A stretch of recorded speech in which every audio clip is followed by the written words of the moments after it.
नमस्कार, turning point में आपका स्वागत है और मैं हूं आपके साथ साइमा। झारखंड में अब नए सीएम ने कुर्सी संभाल ली है, लेकिन एक तरफ तो नई सरकार बन गई है पर दूसरी तरफ हेमंत सोरेन को जबरदस्त झटका लगा है, जिसके बाद अब उम्मीद कम ही नजर आ रही है कि वो अब बाहर भी आ पाएंगे या फिर नहीं। दरअसल झारखंड के पूर्व सीएम हेमंत सोरेन ने ईडी के साथ खूब आंख मिचोली खेली, लेकिन आखिरकार वो ईडी के शिकंजे में आ ही गए। और जब ईडी के शिकंजे में आ ही गए हैं हेमंत सोरेन, तो अब उन सभी सवालों के जवाब हेमंत सोरेन को देने होंगे जिससे वो अभी तक बचते हुए आ रहे थे।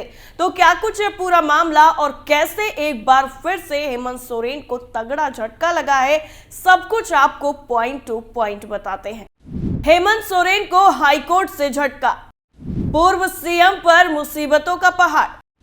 झारखंड में नई सरकार का आगाज, ईडी की रिमांड पिटीशन पर सुनवाई। एक नहीं, दो नहीं, तीन भी नहीं, पूरे 10 सम्मन मिलने के बाद ईडी के सामने पेश हुए झारखंड के पूर्व सीएम हेमंत सोरेन को ईडी ने पूछताछ के बाद गिरफ्तार कर लिया और अब हेमंत सोरेन पर और ज्यादा मुश्किलों का पहाड़ टूटने वाला है, क्योंकि अब हेमंत सोरेन को जोरदार झटका लगा है, जिसके बाद सियासी घमासान काफी ज्यादा तेज हो गया है। दरअसल आपको बता दें कि ईडी की तरफ से गिरफ्तार किए गए झारखंड के पूर्व सीएम और झारखंड मुक्ति मोर्चा यानी जेएमएम के कार्यकारी अध्यक्ष हेमंत सोरेन को 5 दिनों की ईडी हिरासत में भेज दिया गया है, जिससे उनकी मुश्किलों में और ज्यादा इजाफा हो गया।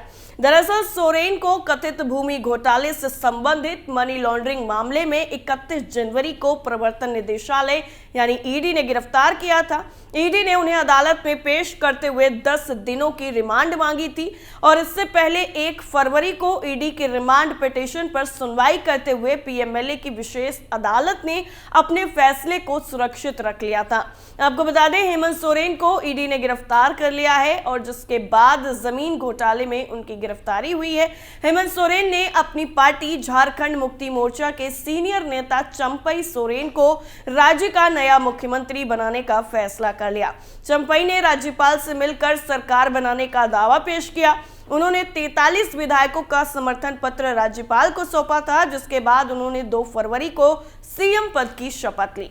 झारखंड के 2 घोटालों में मनी लॉन्ड्रिंग से जुड़ी जांच में ईडी सीएम सोरेन से पूछताछ पहले ही कर चुकी है और एक अवैध खनन से जुड़ा मामला है तो दूसरा जमीन घोटाला। खनन घोटाले में पिछले साल 17 नवंबर को सोरेन से ईडी ने पूछताछ की थी। फिलहाल कथित जमीन घोटाले में उनसे पूछताछ कर उन्हें गिरफ्तार किया गया है। मामलों में अब तक 14 आरोपी गिरफ्तार हो चुके हैं जो न्यायिक हिरासत में हैं। इससे पहले हेमंत सोरेन ने राजभवन पहुंचकर मुख्यमंत्री पद से इस्तीफा दे दिया था, जिसे राज्यपाल ने स्वीकार भी कर लिया। इससे पहले हेमंत सोरेन को 40 घंटे बाद दिल्ली से अचानक रांची पहुंचते हुए भी देखा गया था। सोरेन ने दिल्ली से रांची तक सड़क के जरिए 1250 किलोमीटर से ज्यादा की यात्रा की। यहां उन्होंने झारखंड मुक्ति मोर्चा के सीनियर नेताओं और सहयोगी विधायकों से मुलाकात की और इस बैठक में सीएम सोरेन की पत्नी कल्पना सोरेन भी मौजूद रही थी। और बिहार की राजनीति में उलटफेर के बाद पड़ोसी राज्य झारखंड में भी सियासी सरगर्मियां काफी ज्यादा तेज हो गईं। जिस वक्त झारखंड के मुख्यमंत्री हेमंत सोरेन के प्रवर्तन निदेशालय यानी ईडी के सामने पूछताछ के लिए पेश नहीं हुए थे, उसके बाद बीजेपी ने उन पर लापता होने के आरोप लगाए। बीजेपी ने सीएम की गुमशुदगी का भी एक पोस्टर जारी किया और उनका पता बताने वाले को इनाम देने की भी घोषणा की। हालांकि बीजेपी के दावों के बीच में सोरेन रांची पहुंच गए थे और वहां उनके आवास पर सत्तारूढ़ गठबंधन के विधायकों और मंत्रियों के साथ बैठक भी हुई। इस बैठक में उनकी पत्नी कल्पना सोरेन भी मौजूद थी। इस वजह से वो काफी ज्यादा सुर्खियों में भी आ गई। कल्पना सोरेन आपको बता दें कि विधायक नहीं है, लेकिन वो विधायकों की बैठक में जरूर शामिल हुई थी। पार्टी की तरफ से फिलहाल उन्हें कोई राजनीतिक जिम्मेदारी देने के बारे में घोषणा तो नहीं हुई है, लेकिन चर्चाएं जरूर हुई। ईडी कथित जमीन घोटाले से जुड़े मामले में सोरेन से पूछताछ करना चाहती थी। ईडी ने मुख्यमंत्री से 29 या 31 जनवरी को पूछताछ के लिए अपनी मौजूदगी की पुष्टि करने को कहा था। इस पर मुख्यमंत्री कार्यालय ने ईडी को मेल भी भेजा था, जिसमें यह कहा गया था कि ईडी अधिकारी 31 जनवरी को मुख्यमंत्री आवास आकर उनका बयान दर्ज कर सकते हैं। 29 जनवरी को सोरेन की पार्टी झारखंड झारखंड मुक्ति मोर्चा ने ये कहा कि मुख्यमंत्री निजी काम से दिल्ली में थे, लेकिन ईडी की टीम जब उनके दिल्ली आवास पर पहुंची तो वहां पर भी वो मौजूद नजर नहीं आए। इसके बाद से मुख्यमंत्री को लेकर कई तरह के कयास लगाए जाने लगे और ईडी की जांच को लेकर सत्ता पक्ष और विपक्ष भी आमने सामने आ गया।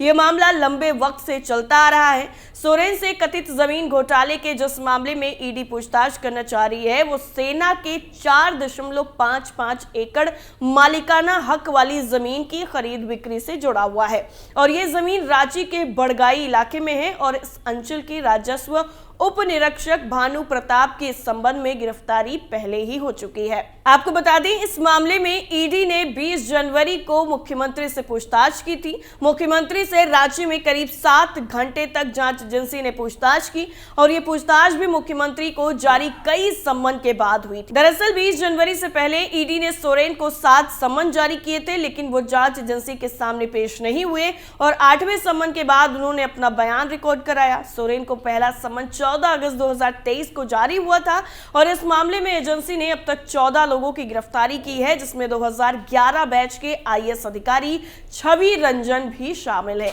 पिछले साल 13 अप्रैल को ईडी ने झारखंड, बिहार और पश्चिम बंगाल में करीब 22 ठिकानों पर छापेमारी की थी, जिसमें झारखंड कैडर के आईएएस छवि रंजन से संबंधित ठिकाने भी शामिल थे। आपको बता दें कि रंजन पहले रांची के डिप्टी कमिश्नर भी रह चुके हैं।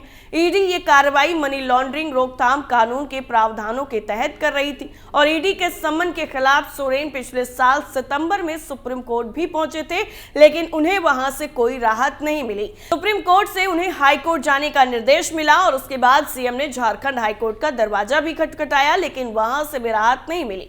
ईडी ने पिछले साल अक्टूबर में अदालत को बताया था कि मुख्यमंत्री किसी भी सम्मन पर पेश नहीं हुए और ऐसा करके उन्होंने सम्मन का उल्लंघन किया। सीएम की तरफ से वरिष्ठ वकील कपिल सिब्बल पेश हुए और उन्होंने कहा कि सीएम के खिलाफ कोई मामला दर्ज नहीं है। उन्होंने यह भी कहा कि सम्मन में यह भी स्पष्ट नहीं किया गया है कि किस रूप में बुलाया गया है, आरोपी या फिर गवाह। हाईकोर्ट ने दोनों पक्षों की दलीलें सुनने के बाद सीएम की याचिका को खारिज कर दिया और 20 जनवरी को ईडी के आधा दर्जन से ज्यादा अधिकारियों की एक टीम दोपहर के बाद सोरेन से रांची में पूछताछ शुरू करते हुए नजर आई। करीब 7.5 घंटे तक चली पूछताछ रात 8:30 बजे जाकर खत्म हुई और इस दौरान बड़ी संख्या में कार्यकर्ता सोरेन के आवास के बाहर जमा होते हुए भी नजर आए। हेमंत सोरेन ने कार्यकर्ताओं को संबोधित करते हुए कहा था कि मेरे खिलाफ षड्यंत्र रचा गया, लेकिन हम झारखंडी हैं, किसी से डरते नहीं। हम इन षड्यंत्रकारी लोगों की साजिश सफल नहीं होने देंगे, इनके ताबूत में अंतिम कील ठोकेंगे। आप लोग इतनी रात तक यहाँ ठंड में भी रहे, हम आपके आभारी हैं। यकीन मानिए, अगर गोली चली तो पहली गोली आपका नेता खाएगा। हमारी सरकार कोई गाजर मूली नहीं है जो कोई उखाड़ देगा। ये लोग आपका खनिज और आपकी संपत्ति पूंजीपतियों को सौंपने की साजिश कर रहे हैं, जो हम सफल नहीं होने देंगे। आप घबराइए मत, हेमंत सोरेन हमेशा आपके साथ खड़ा रहेगा। आपको बता दें, झारखंड विधानसभा में 82 सीटें हैं। सोरेन की पार्टी जेएमएम के पास 29 सीटें हैं। जेएमएम विधायक सरफराज अहमद ने इसी महीने अपनी सीट से इस्तीफा दे दिया था, जिसके बाद ये सीट खाली है। दिल्ली में सोरेन के नाम मिलने पर ईडी ने आवास से इन दस्तावेजों को जब्त किया और उनकी एक BMW कार को भी सीज कर लिया और ड्राइवर को भी अपने साथ लेकर गए थे। एक समाचार एजेंसी ने बताया कि आधिकारिक सूत्रों के हवाले से खबर मिली कि सोरेन के दिल्ली वाले घर से एसयूवी के साथ में 36 लाख रुपए भी मिले थे। इतना ही नहीं, वहीं अगर दूसरी तरफ चंपई सोरेन की बात करें तो अब वो झारखंड के नए मुख्यमंत्री बन चुके हैं। दरअसल 1991 में वो पहली बार विधायक चुने गए थे। वहीं उनकी पत्नी का नाम मानको सोरेन है और उनके 7 बच्चे हैं। क्योंकि उनके बारे में चर्चा करना बेहद जरूरी है। अचानक से इस तरह से जो झारखंड के टाइगर कहे जाते हैं चंपई सोरेन, उनको मुख्यमंत्री बनाया गया है। आपको बता दें कि वो झारखंड में सरायकेला निर्वाचन क्षेत्र का प्रतिनिधित्व करते हैं। इसके साथ ही झारखंड मुक्ति मोर्चा में शामिल होने से पहले उन्होंने एक स्वतंत्र विधायक के रूप में काम भी किया है और वो मौजूदा झारखंड सरकार में परिवहन मंत्री के रूप में कार्यरत भी हैं। हेमंत सोरेन के मुख्यमंत्री पद से इस्तीफे के बाद चंपई सोरेन ने राज्यपाल सीपी राधाकृष्णन से मुलाकात की थी और उन्होंने सरकार बनाने का दावा पेश किया था। झारखंड में चंपई सोरेन को 5 फरवरी को बहुमत साबित करना होगा, क्योंकि 2 फरवरी को शपथ तो वो ले चुके हैं, लेकिन अब बहुमत साबित करना होगा। सूत्रों के मुताबिक महागठबंधन के 47 विधायक एकजुट हैं, कहीं कोई विरोध या नाराजगी जैसी बात सामने नहीं आई है। अब देखना यह होगा कि क्या आगे हेमंत सोरेन को कोई राहत मिल पाती है या फिर नहीं। टर्निंग पॉइंट में फिलहाल के लिए इतना ही। बाकी खबरों के लिए आप बने रहिए कैपिटल टीवी के साथ। नमस्कार।